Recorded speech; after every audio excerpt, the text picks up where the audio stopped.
Have you ever seen a child react like this? Hey, no, give me the iPad. After a phone or tablet was taken away from them? What? What's gonna happen? What's gonna happen? Because we just investigated this trend. Mommy, what? Mommy. Oh, not right now. Mama, I'll bring the iPad back later, okay? And the results are disturbing. Netfam, if this reminds you of a kid in your life right now, you definitely cannot skip this video. And the data I'm about to share with you is essential for anyone living in today's time. He's just always in his own world. He really quiet for real, unless he know you. This is the dark future of iPad kids, also known as the Generation Alpha.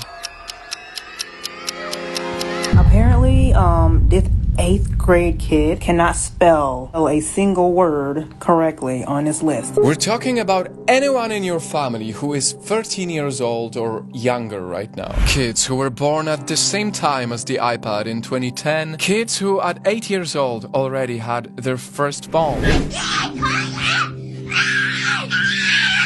And they're the only humans in the history of the world to have grown up with a gadget as a babysitter.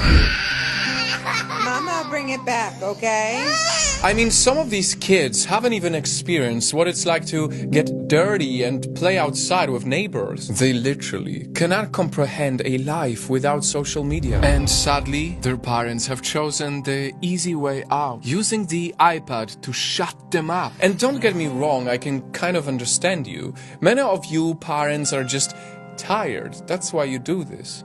At least I want to hope so. But see, the temporary relief of 5 minutes when you're letting a gadget take care of your crying child has a permanent curse in exchange, and it lasts for a lifetime. And it's important to say that this isn't just my opinion.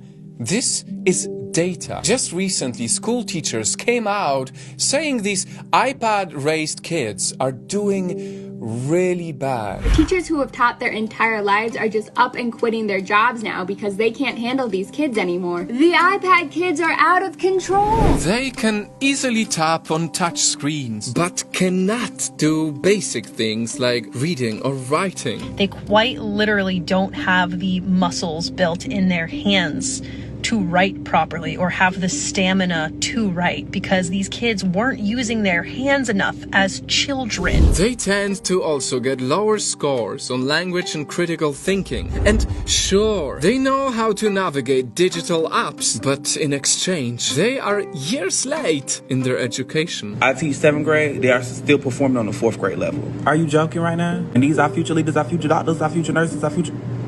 Please. And because many of them were pretty much raised by an emotionless gadget that doesn't care about them, they're growing up to be, well, the same way. Having to teach and work with you guys as children has been the most traumatic experience of my life. They don't respect any authority. You ask them, can you stand in your designated spot? They're telling you no and shut up. They're throwing things at each other. For more data, if your child is getting more than 2 hours of screen time daily, a long-term study has showed that they are likely to have emotional, social, and attention problems. Kids cannot read. They cannot write. They are ill-mannered. Since looking at the screen for a long time limits children's ability to read faces, they get a harder time learning social skills and even empathy. Which leads to kids who might act like this.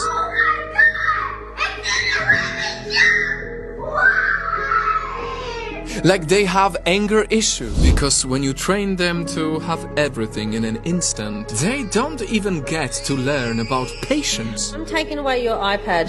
No. Give me the iPad. They don't even get a chance to be challenged or learn how to cope with difficult feelings. Okay. Alright. They detach and disconnect. Well, then you can read and And it is so heartbreaking that all of this wrong exposure is happening at such a crucial age. Because, for even more data, at the early age of 5. Up to 90% of a child's brain has already developed, meaning whatever their brain learns within this period will lay the foundation of how they will be as an adult. Look, there's your books down there.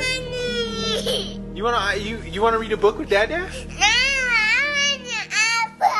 You want an iPad? And guys, the reason why this is so urgent is because when it's too late to catch up on all these things because your child or your sibling or whoever was too busy only watching the screen, scientifically, it might be too late to revive them later on in their life. But I take a closer look and she's playing a YouTube short and the mom looks pissed, like she is totally out of it. Only time will tell how bad it could get. But given the alarming data in 2017 that nearly 80% of children have access to a tablet and that 1 out of 4 preschool-age kids has a digital device, we might be raising an entire generation of future adults who will not know how to innovate because they rarely played with toys that sparked their imagination. They probably have no imagination because their brain hasn't actually been forced to come up with any original thought. Who are more short-sighted than ever, ironically more connected but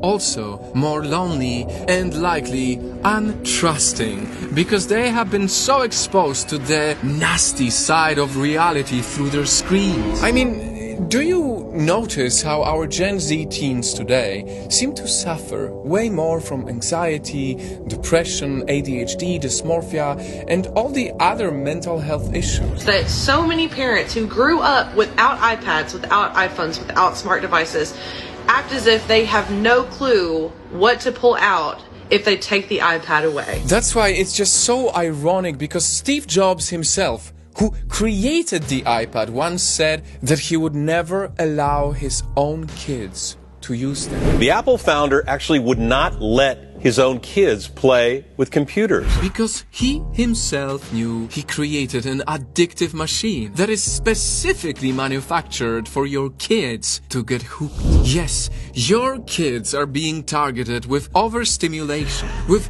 YouTube channels like Cocomelon, using the brightest colors, flashing lights, and memorable music, all acting like stimulants in children's minds. They won't be able to resist this. They are almost hypnotized by it. And soon, like junkies who need to get their next fix, everything else to them in the real world will pale in comparison. But won't even watch the hockey game because they're too busy playing a game of hockey on the iPad instead of watching the hockey in real life. Because now that they are raised by the algorithms, they are bored by reality. Until the online world they always watch starts to blend with their real life, and they find it difficult to see the difference between both. I mean, let's be honest, I'm sure you've noticed how some kids these days already speak and act like they are in videos. And perhaps the most disturbing thing is not just what they watch, but who is watching them. If you don't guard your child enough, they can encounter evil channels on YouTube or TikTok that fool kids with twisted versions of cartoons. On the left of the screen, there's the real episode of Peppa Pig, and on the right, that fake that you're talking about, fear, torturous appearance. If you post your kid's face on social media, it can be free for any creep to view and download. And if you don't monitor what music or shows they consume, they will start idolizing questionable people, normalizing horrible things way too soon. You guys' daughters are twerking at 5. 5! Where's the parenting? But, Nightfam, hearing all of these concerning things, is the problem really with the iPad, or is the problem with the parenting? This will be her first iPad, but she had 3 tablets. Currently on the 3rd one right now, because the other 2 broke. But yeah, moms, what do you all think? I might get it for her either way. Because while these future problems are very real, it's also true that these gadgets do help the kids be smarter too. After all, the iPad is only just a tool. It's all about making sure you use the tool and not let the tool use you. Finally, how can you save your kid from this dark future? It's simple Embrace being a parent. And let your kid be a kid. When they throw a tantrum, talk to them through it. Don't just give them the tablet to get peace. That's why the iPod's up there on top of that cupboard, so little boys don't get it. Let them go outside and touch grass. Let them have the same rich childhood you had. Because boredom is really where their creativity can shine. And if you absolutely have to give your kid that iPad, make sure they are at least 3 years old. And please keep it to a minimum until they learn to never look for it anymore. What do you want? I want the iPad. I told you can't have it. Until they finally realize that real life and real experiences will always be way more special. I need everybody else in my generation to promise that we are not going to raise iPad children. Please. Night fam, with an open heart and genuine interest to make this world a better place, please share this video with your friends and family. If you believe that iPad kids deserve a better future. And if we care enough to make this come true, we should start by giving them a better childhood.